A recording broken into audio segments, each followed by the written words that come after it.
Donc je m'appelle Flavie, j'ai 42 ans.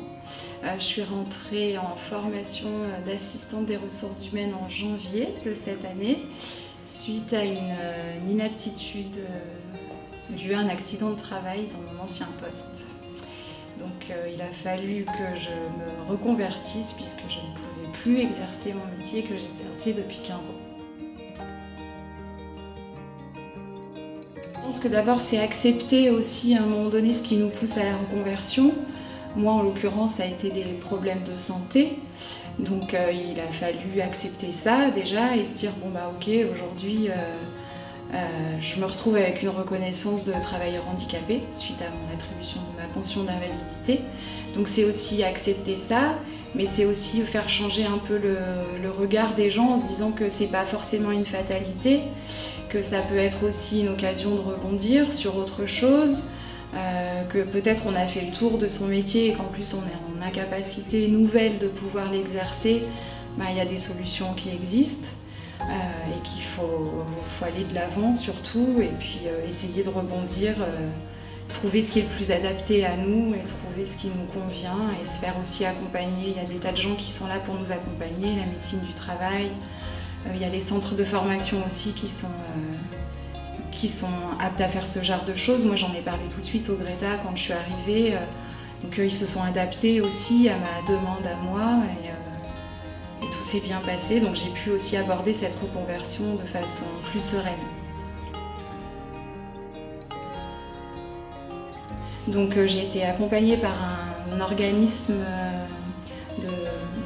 qui s'occupe des bilans de compétences et j'ai passé des tests psychologiques, il y a eu un vrai accompagnement fait par une psychologue du travail et ensemble on a réussi à créer une ébauche de projet et petit à petit ce projet est né. Je me suis renseignée, j'ai échangé avec des gens dans le domaine des ressources humaines. Il y a eu toute une enquête aussi à faire de ma part pour être sûre que je ne me trompe pas et que c'était bien là-dedans que je voulais aller.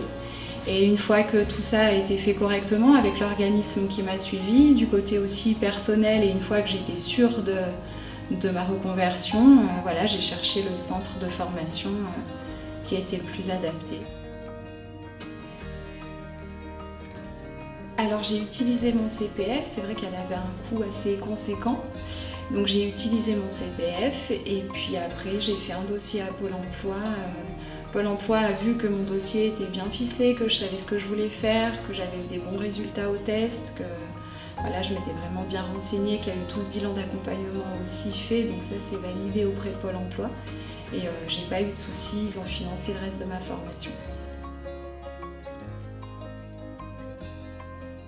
Donc vraiment j'encourage le maximum de personnes à franchir ce pas. C'est pas une fatalité, c'est pas grave.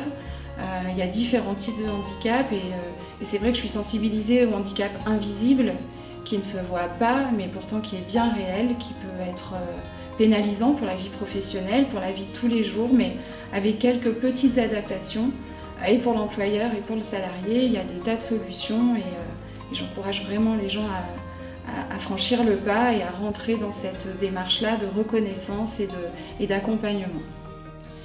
Et vraiment, le conseil que j'aurais à donner, c'est de s'écouter et de croire en ce qu'on a envie de faire et que c'est possible, surtout que c'est possible.